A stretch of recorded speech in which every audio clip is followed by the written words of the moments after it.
Avometer আর মাল্টিমিটারের মধ্যে difference. আগে আমরা যখন কলেজে পড়ছি বা ইউনিভার্সিটিতে প্রথম লেভেলে পড়ছি তখন অ্যাভোমিটার পড়তাম। অ্যাভোমিটার মানে হলো AVO, এতে হলো অ্যামিটার, বিতে হলো ভোল্টমিটার, ওতে হলো ওহম মিটার। মানে অ্যামিটার দিয়া অ্যাম্পিয়ার মাপা যায়, এই জন্য এ।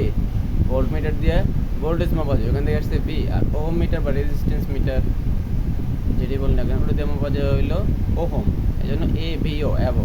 কিন্তু এইখানে দেখা যায় যে না, তার থেকে অনেক বেশি সিকুয়েন্স আছে। যেমন ভোল্টেজ আছে ডিসি এসি, রেজিস্ট্যান্স আছে, ডায়োডের ভোল্টেজ মাপা যায়, কন্টিনিউটি মাপা যায়, ক্যাপাসিট্যান্স মাপা যায়, হার্টজ মাপা যায়, ফ্রিকোয়েন্সি, তারপরে অ্যাম্পিয়ার, আবার ডিসি এসি আছে। যার কারণে এটা মাল্টিমিটার বলা হয়। কারণ অ্যাভোমিটারে হলো 3টা অপশন, এখানে আরও অতিরিক্ত 2-3টা অপশন আছে। 2-3টাকে 1 2 3 4টা অপশন বেশি আছে, ডায়োড, কন্টিনিউটি, ক্যাপাসিট্যান্স, ফ্রিকোয়েন্সি। যার কারণে এটাকে বলে মাল্টিমিটার। তো এখানে আমার অফ সেকশনে আছে। অফ সেকশন থেকে যখন আমি ঘুরে দিব, প্রথমে আসছে ভোল্টেজ, ডিসি এসি। এই সিলেক্টর বাটন চাপ দিলে এসি হয়ে গেল, আবার সিলেক্ট বাটন চাপ দিলে ডিসি হয়ে গেল। তো আমার ডিসি ভোল্টেজ মাপার কোনো ওয়ে নাই, আমি এসি ভোল্টেজ মাপা দেখাই। এই যে আমার দুটো প্রোব, ব্ল্যাক রেড, ভোল্টেজ হলে ডাইরেক্ট প্যারালালি চলে, যার কারণে ওর কোনো সিকোয়েন্স এরকম থাকে না, ধরতে গেলেই চলে। এই যে আমি পয়েন্টে দিয়ে দিলাম 230 ভোল্টেজ দেখাইছি, ঠিক আছে? কারণ আমার এখানে লাইন হলো 230 ভোল্ট। এই হয়ে গেল আমার ভোল্টেজ। ডিসির ক্ষেত্রে কী করবো? সেম কাজটাই করবো, তবে ডিসির ক্ষেত্রে আমি এখানে সিলেক্ট ডি দিয়ে রাখবো। আর যাই হোক, তাহলে রেজিস্ট্যান্স, এই যে রেজিস্ট্যান্স লেখা মেগা হোম, এখন যেটা দুটো খোলা, তার কারণে এখানে কি 0 মেগা হোম দেওয়া। যখন আমি এটা কোনো জায়গায় ধরবো, এই যেমন এই জায়গায় ধরলাম,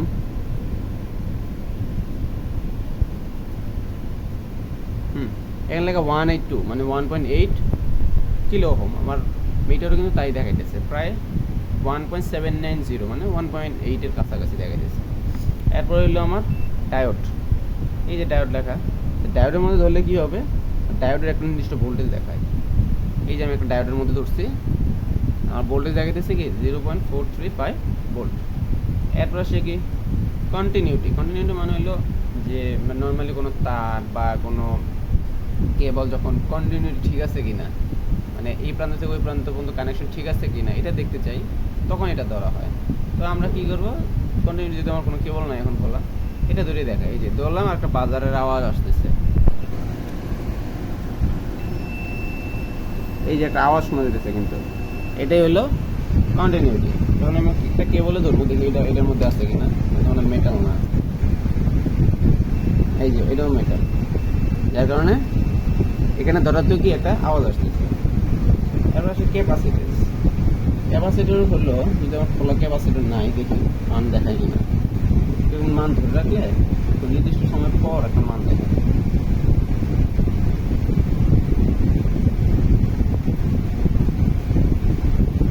না, এটা দেখাইতেছে না, কারণ একটা কানেকশনের কারণে এটা মানে কম আছে। যাই হোক, এরপর ফ্রিকোয়েন্সি। ফ্রিকোয়েন্সি মোটামুটি ইয়ার মতোই, যে ভোল্টেজের ভোল্টমিটারের মতোই। এটা আমি সেম এইভাবে ধরলে আমার ফ্রিকোয়েন্সি কত? 50। এখানে কত? 50। একটু কম বেশি করে 50 হয়।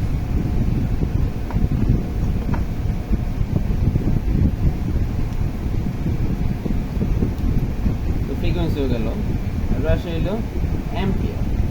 এটা একটু ক্রিটিক্যাল, এখান থেকে হবে একটু ক্রিটিক্যাল, যার কারণে দেখা যায় যে ক্লিপ অন মিটারটা বেশি ইউজ করা হয়। কারণ ক্লিপ অন মিটার একটা সিটি থাকে, এখানে কামড় দিয়ে ধরলে, একটা কেবলের মধ্যে ধরলেই কারেন্ট দেখায়, যে কোনো কেবলের মধ্যে। কিন্তু এখানে করতে হয় কি সিরিজ ধরতে হয়, যে এখানে এখন ডিসি আছে, আবার এসি, এইভাবে চেঞ্জ করা যায়। তো হয় কি একটা কেবলকে কাইটা সিরিজ করে নিতে হয়। যেমন আমি যদি এই সোল্ডারিং আয়রনে যদি কারেন্ট মারতে যাই, তখন কী করতে হবে?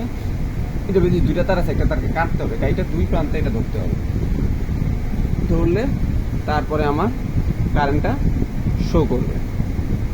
যাই হোক, ধন্যবাদ, আজকের জন্য এইটুকুই। আমরা নেক্সট দিন এই যে অ্যানালগ অ্যাভোমিটার আছে, এটা দেখব। ধন্যবাদ।